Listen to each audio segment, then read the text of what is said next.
Kumuha lang ng isang t-shirt, ayan, ayan, oh. Ayan, oh. Lagay lang dito para makuha po yung tamang adjust ng ito, tamang higpit ng kadena. Ayan.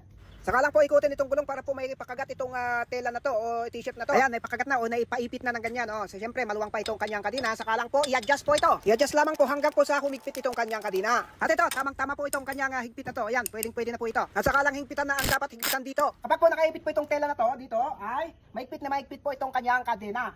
Tapos kapag tinanggal na po itong kanyang ito tela, tamang-tama na po yung kanyang luwang. Ayan. At ito na po yung kanyang tamang luwang. Oh. Ayan. Lapit natin ha.